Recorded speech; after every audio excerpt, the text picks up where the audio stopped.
जय हिंद एवरीवन। आज हम डिस्कस करेंगे क्रॉप रोटेशन के बारे में। क्रॉप रोटेशन का अर्थ होता है फसल चक्रीकरण। ये जो टॉपिक है आपने देखा होगा सीटेट या यूपी टेट के पेपर में हर साल इस टॉपिक से रिलेटेड आपको क्वेश्चंस आते हैं। मैंने भी जब सीटेट का पेपर अटेम्प्ट किया था तो इससे रिलेटेड एक मार्क्स का आपका क्वेश्चन आया हुआ था। तो 1 मार्क्स हो या 2 मार्क्स हो, 1 मार्क्स से भी कभी कभी क्या होता है कि हमारा सिलेक्शन रुक जाता है। तो ये बहुत इंपॉर्टेंट है कि हम हर एक टॉपिक को, छोटे से छोटे और बड़े से बड़े टॉपिक को कवर करें। तो इस टॉपिक को आज हम देखेंगे क्रॉप रोटेशन। फसल चक्रीकरण क्या होता है? देखिए, सबसे पहले तो क्रॉप मतलब फसल होता है, रोटेशन मतलब चक्रीकरण, ये इसकी हिंदी हो गई।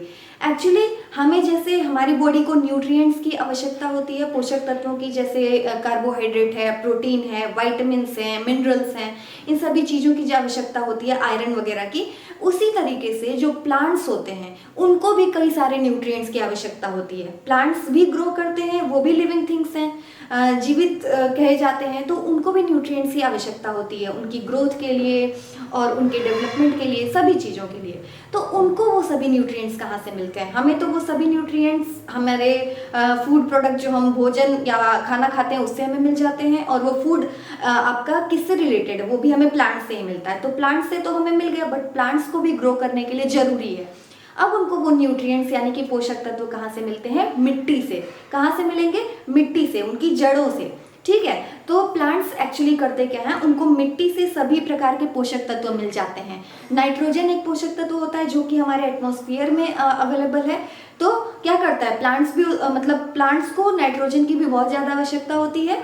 तो क्या करता है, नाइट्रोजन को कन्वर्ट करके वो यूज करता है प्लांट्स। ठीक है, और बाकी जैसे आपके फॉस्फोरस हैं, सोडियम है, ये सभी चीजें कहाँ से? उसको मिट्टी से मिलेंगी। अब होता क्या है, अगर एक ही प्रकार की फसल को आप किसी भी जमीन में, किसी भी लिमिटेड, आपने सेम जमीन पे एक ही प्रकार की फसल आप हमेशा बोते जा रहे हैं। इस साल भी आपने गेहूं की फसल आपने लगाई, नेक्स्ट ईयर भी वही किया, उसके अगले साल भी यही किया, तो क्या होगा? गेहूं की या फिर कोई भी अगर आप सेम फसल अगर आप उगाते हैं एक ही जगह पे, तो प्लांट्स क्या है, हर एक प्लांट की अपनी अपनी पोषक तत्वों की आवश्यकता अलग अलग होती है। जैसे कोई प्लांट्स नाइट्रोजन बहुत अधिक उसको जरूरत पड़ती है, किसी को सोडियम, किसी को फॉस्फोरस, इस तरीके से होता है।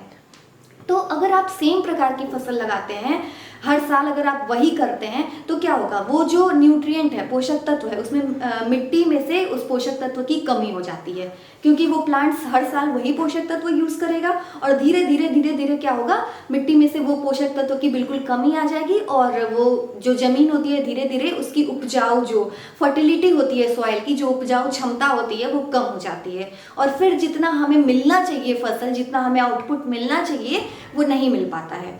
तो इसी से बचाने के लिए क्रॉप रोटेशन में क्या होता है कि एक साल आपने कोई ऐसी फसल उगाई जो कि नाइट्रोजन यूज कर रहा है, या फिर कोई भी एक सपोज सोडियम, फॉस्फोरस, मैग्नीशियम, जो भी प्लांट्स यूज करते हैं, तो आपने जैसे सपोज लगाया वीट यानी कि गेहूं, तो गेहूं क्या है, उसको नाइट्रोजन बहुत अधिक चाहिए रहता है।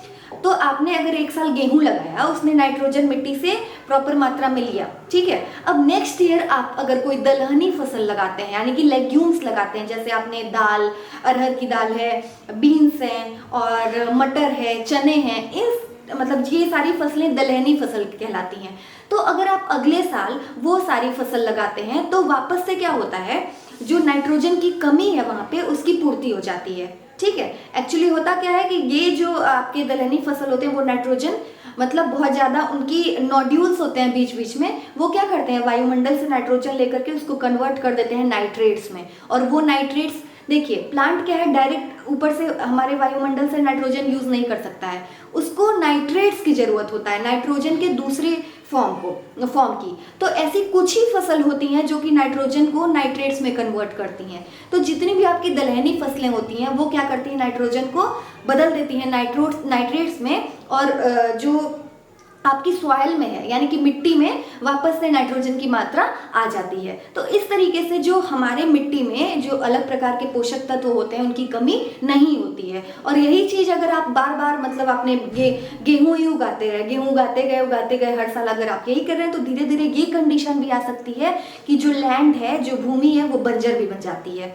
तो क्रॉप रोटेशन वही होता है कि एक ही समान प्रकार के खेत में, फील्ड में, अगर आप किसी भी फसल को एक एक करके लगा रहे हैं। जैसे आपने एक बार गेहूं लगाया, दूसरी बार आपने कोई दलहनी फसल लगा दी, तो इस तरीके से उनकी जो फर्टिलिटी है, उनकी जो उपजाऊ क्षमता है वो बनी रहती है। इसी को कहते हैं हम क्रॉप रोटेशन, मतलब रोटेट करके, चक्रीकरण करके। एक ही प्रकार की फसल नहीं, एक बार हमने गेहूं लगाया, एक बार चावल लगाया, एक बार दाल वाली कोई फसल लगा दी, तो इस प्रकार से अगर हम फसल को चेंज करके लगाएंगे तो मिट्टी की उपजाऊ क्षमता बनी रहती है और हमें बहुत हाई अमाउंट में, बहुत ज़्यादा मात्रा में हमें उससे आउटपुट भी मिलता है, ग्रेन्स भी हमें मिलते हैं। तो यही कहलाता है आपका क्रॉप रोटेशन।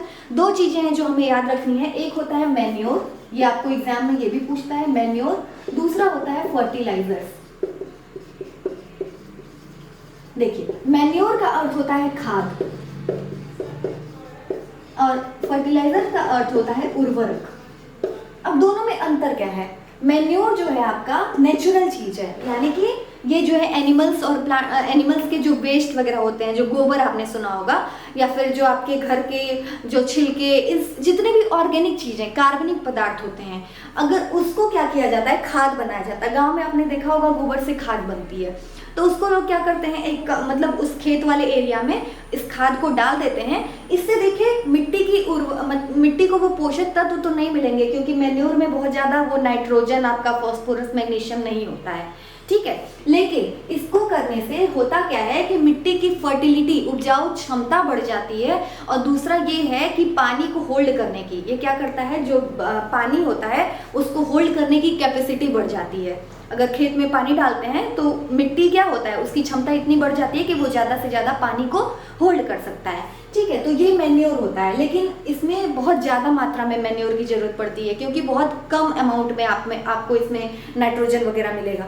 दूसरा है फर्टिलाइजर्स, उर्वरक। ये सिंथेटिक चीज़ होती है, यानी कि मैन मेड चीज़ होती है। आपके इंडस्ट्रीज, फैक्ट्रीज वगैरह में ये फर्टिलाइजर्स बनते हैं, उर्वरक। तो इसमें क्या होता है, फर्टिलाइजर्स यूज करने से बहुत ज़्यादा मात्रा में हमें फसल मिलती है, बहुत ज़्यादा मात्रा में। लेकिन इसमें बात क्या करें, फर्टिलाइजर को हमेशा हर साल बहुत ज़्यादा मात्रा में यूज करें तो फसल तो आपको अच्छी मिलेगी, लेकिन होता तो इसमें केमिकल्स हैं। तो केमिकल्स तो ना हमारे लिए अच्छा है ना प्लांट्स के लिए अच्छा है। तो उसको क्या करेगा, कई प्रकार की प्लांट्स डिजीजेज होती हैं, जो पादप बीमारियां जो होती हैं वो बहुत ज़्यादा, मतलब प्लांट्स में भी बीमारियां होती हैं। ऐसा नहीं है कि केवल मनुष्यों को ही बीमारियां होती हैं, प्लांट्स को भी बीमारियां होती हैं। तो वो सभी बीमारियां प्लांट्स को भी हो जाएंगी, क्योंकि जितना ही केमिकल अगर आप फीड करेंगे उसको, तो बीमारी तो उसको होगी। तो ये हो गया फर्टिलाइजर्स। इसीलिए इसको ऑल्टरनेट यूज करते हैं लोग, मतलब एक साल यूज किया, नेक्स्ट ईयर थोड़ा अवॉइड करते हैं, मैन्योर को ज़्यादा अमाउंट में, यानी कि खाद डालते हैं।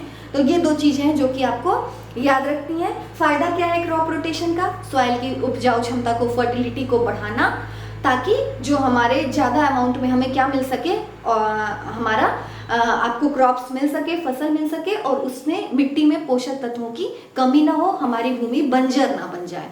ये है। एक चीज़ और है, अगर हर साल आपको फसल उगाने से भी क्या होता है कि मिट्टी की जो क्षमता होती है वो कम हो जाती है, ठीक है, फसल उगाने की। तो कुछ एक आध साल या कुछ महीनों के लिए लोग मतलब पूरे उस खेत को बिल्कुल एज इट इज़ छोड़ देते हैं, एज इट इज छोड़ देते हैं, ताकि वापस से वो रीगेन कर ले, जितना उसका लॉस हुआ है पोषक तत्व, तो वापस से उसको रीगेन कर ले। तो ये सभी चीजें हैं जो कि हमें ध्यान में रखनी है। ध्यान रखिएगा, क्रॉप रोटेशन मतलब एक फसल आपने एक साल बोई, फिर दूसरे साल दूसरी फसल। ऐसा कोई मत बोइए जैसे आपने ऐसा फसल लगाया जो कि नाइट्रोजन ले रहा है, नेक्स्ट बार भी आपने कोई दूसरी फसल लगाई, वो भी नाइट्रोजन अधिक मात्रा में लेता है। अब क्या होगा, भूमि से हमारे नाइट्रोजन की जो आपकी आवश्यकता है वो क्या हो जाती है, भूमि में जो मात्रा है वो बिल्कुल कम हो जाती है और भूमि बंजर बन जाती है। तो ये हुआ है क्रॉप रोटेशन। आई होप आपको वीडियो समझ में आ गए, and I am telling you कि ये बहुत ही इंपॉर्टेंट टॉपिक है। आपके हमेशा आपके ईवीएस पेपर में, ईवीएस में आपके सीटेट में, यूपीटेट में, या फिर किसी भी टीचिंग एग्जाम्स में, किसी भी स्टेट टेट का एग्जाम हो, उसमें आपको पूछा जाता है। तो इसको एक बार रिवाइज जरूर करिएगा, और आई होप आपको वीडियो पसंद आया होगा। फ्रेंड्स को भी जरूर शेयर करिए ताकि उनको भी बेनिफिट इसका मिल सके। डेली बेसिस पे अपलोड करती हूँ, कभी कभी गैप हो जाता है, बट मैं डेली इसको अपडेट करने की कोशिश करती हूँ कि कोई ना कोई इससे रिलेटेड वीडियो मैं अपलोड कर सकूँ। तो वीडियो को लाइक जरूर करिएगा, शेयर करिए दूसरों को, और जिन्होंने अभी तक सब्सक्राइब नहीं किया है उनसे रिक्वेस्ट है कि मेरे चैनल को सब्सक्राइब जरूर करिए, सपोर्ट करिए। जो मेरे चैनल का नाम है वो है universal Juhi. Thank you so much.